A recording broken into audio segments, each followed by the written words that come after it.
Sonic Frontiers almost never happened. Not in the way you know it.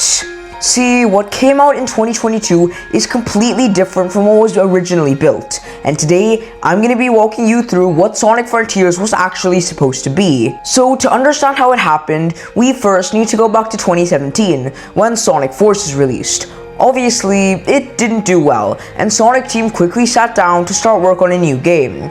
They thought about continuing things like the linear levels and boost gameplay, but they did realize that Sonic's 3D games basically ran out of room to grow, and they needed something fresh. That's why they started building completely from scratch, and that's the main reason the game took 5 whole years to make. 5 years, when most other Sonic games only take 2 or 3. Now, what you probably didn't know is that it wasn't always called Sonic Frontiers. Back in the early stages of development, it was known as Sonic Titans or Sonic Colossus. This came from early 2018 playtesters talking about destroying skyscraper-sized enemies. Sound familiar? The Titans. But by 2020, it was already given a brand new name, Sonic Rangers. And interestingly, we know what this version of the game looked like. There weren't any cyberspace stages and not even a story. You just dropped into a world and ran around Kronos Island looking for the emeralds, just to fight Giganto in the forest. That's it. Oh, and there wasn't any proper boss music. What's funnier is Sega accidentally revealed the name in their own press release back in 2021, but they quietly edited it out. Here's the most interesting part. Their first prototype of an open world. Unfortunately, the public absolutely hated it. In an interview, the director described it as a generic open world field with traditional 3D Sonic and no quests. It had great meadows, but nothing to do, making it really boring. Problem was also sort of Sonic speed.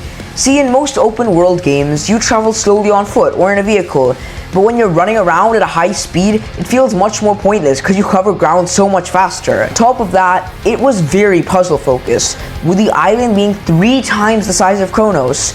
In the dev's own words, it didn't feel like a Sonic game. The turnaround came unexpectedly. A developer who'd been at Sega for just 3 years suggested adding a rail generator to the world to help with a reason to run around. It was then that the idea completely changed. Another part of the game that shifted a lot were the boss fights. It's crazy to think how Amy was supposed to be in the Giganto fight, running around and getting rings for you. It sounds cool on paper, but originally, playtesters said it killed the fight in its momentum, so she was scrapped entirely. Knight also got completely revamped. Originally, he would race through the whole island and on wheels and Sonic would chase him, but it got booted for being too similar to other Supersonic fights in the franchise. Plus, you were originally supposed to run on Wyvern's body in the fight, not on that red floating path behind him.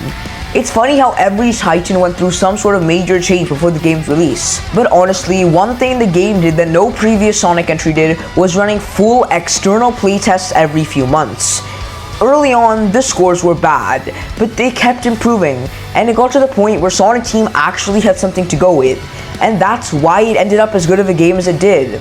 Oh, yeah, it was also meant to launch in 2021 for Sonic's 30th anniversary, but to give it more time to polish, it was delayed for a full year. So the Sonic Frontiers you played was never the original plan. It came from years of changing and changing, but honestly, the story alone makes the game so much more impressive. Let me know down below in the comments what you think would have been better, the original Frontiers or what we got today.